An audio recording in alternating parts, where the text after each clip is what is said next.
nouveau, tout beau. Les voyages forment la jeunesse, alors vite, on se fait la malle. Kia ora, kai te pēhia koe. Pai ki te whakatau i a koe. Comment dit-on bonjour en maori, en suédois, en magyar, en swahili, en sioux, en guarani? Pour le savoir, partons en voyage linguistique polyglotte dans le monde entier avec Hello Atlas de Ben Handicott, illustré par Kennard Pack. Chaque langue est présentée dans ses particularités et en fin de volume, il y a le b.a.-ba pour communiquer sous toutes les latitudes. En prime, on écoute des locuteurs natifs via une appli. Chez Little Urban, dès 5 ans. Szia, örvendek. Hogy hívnak? Eszter vagyok. Will you sting young? 1000 fois, Angelo, qui fait la taille d'une demi-fourmi, a vagabondé dans sa tête sans oser franchir le pas. Mais cette fois, c'est parti, il entreprend son voyage de poche.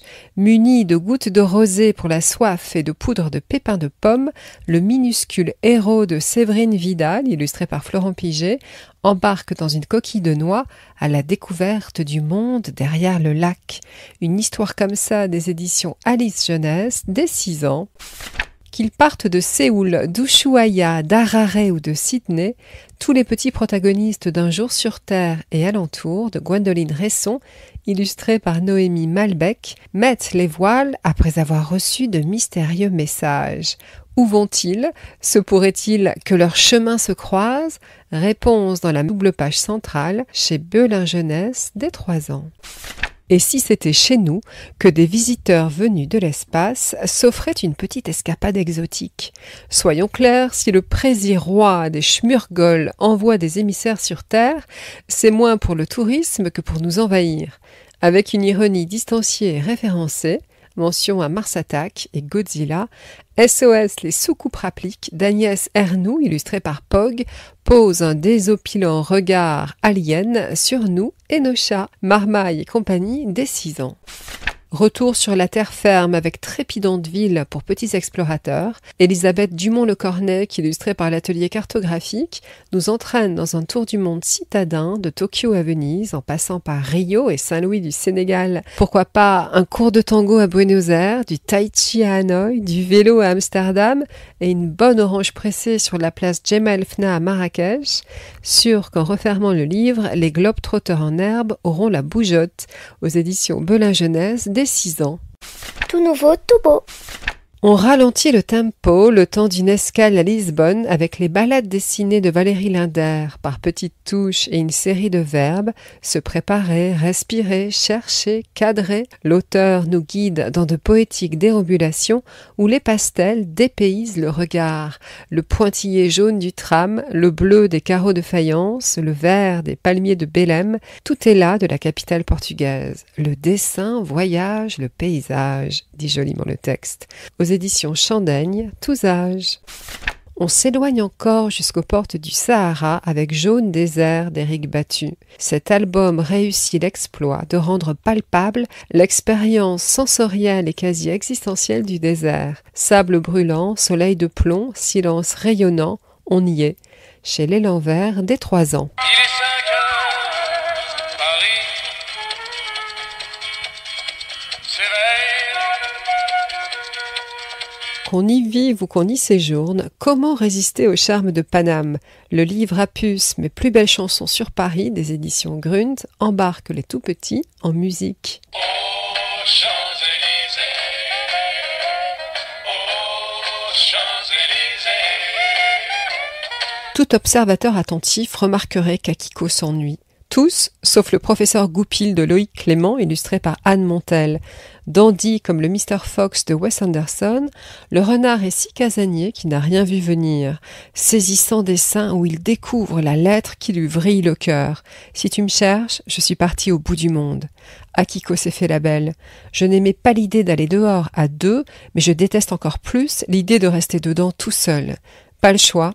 À lui, le vaste monde, en quête de l'élu de son cœur. Si seulement il avait prêté attention aux majuscules. Aux éditions Little Urban, dès 6 ans. Grand-mère ne se souvient plus d'hier, mais elle connaît le monde comme sa poche. Sa maison est remplie de souvenirs de ses ailleurs. Les voyages de ma grand-mère se font désormais dans sa tête, et la petite narratrice de Juliatrix, illustrée par Christopher Core, accompagne sa mamie sans la juger ni s'attrister, là où les adultes se désolent de voir chavirer la vieille dame. Un album pudique et qui parvient à rester gai sur ce moment où, l'âge venant, on quitte peu à peu les rives de la raison, aux éditions Gallimard Jeunesse, dès 3 ans. Basile aussi a une grand-mère formidable et elle a gardé toute sa tête. Pour la toute première fois, il va passer ses vacances chez elle. Sera-t-elle la mamie confiture que sa voisine Luna lui décrit ? Pas du tout. Ni crêpes, ni tricot, ni promenade digestive autour du lac. Le truc d'Adèle, c'est l'action. Roller, piscine, kayak et au lit sans lire d'histoire. À bas les dictates, il n'y a pas une seule façon d'être une vraie grand-mère. Un album de Caroline Rock, illustré par Estelle Mans, aux éditions Mijade, dès 3 ans. Tout nouveau Tobo, la suite. Les grand-mères restent à l'honneur de 2 autres livres aux antipodes l'un de l'autre. L'Arbre de Sobo de Marie Sellier, illustré par Charlotte Gasteau, beau livre aux éditions de la Réunion des Musées Nationaux, évoque avec émotion tout ce que Sobo, la brodeuse de kimono, a transmis à Kimi avant de mourir. Dans le cadre sublime d'un Japon rural intemporel et animiste, où les animaux tissent le lien entre esprit et vivant, c'est une très belle histoire de transmission dès 6 ans.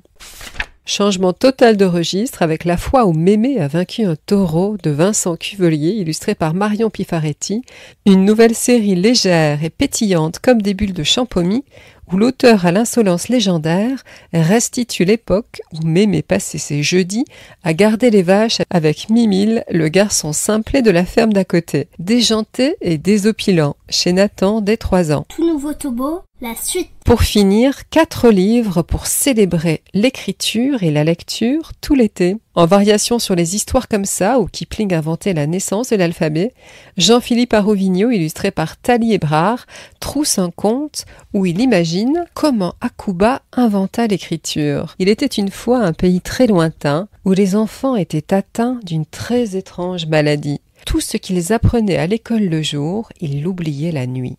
Alors, Akuba le malin, bravant les éléments, trouve l'antidote au côté ardoise magique de nos mémoires défaillantes. Il crée l'écriture qui sait conserver tout ce que les hommes savent depuis le début des temps. On sait bien que ce n'est pas vrai, mais c'est tellement bien fait qu'on y croit dur comme fer. Le lapin qui ne disait rien de Bruno Gibert est une énigme pour la ferme comme pour la science. Et s'il se taisait pour mieux écouter et écrire ? Adorable album au graphisme rétro qui rappelle l'atmosphère des contes des chats perchés de Marcel Aimé, chez Sarbacane dès 3 ans. C'est la cata, le mage Biblius est enfermé dans son livre. C'est à toi de répondre à son appel au secours. Délivre ce livre de François Anosé, illustré par Grégoire Mabire. Donne donc au lecteur la place qui lui revient, la première.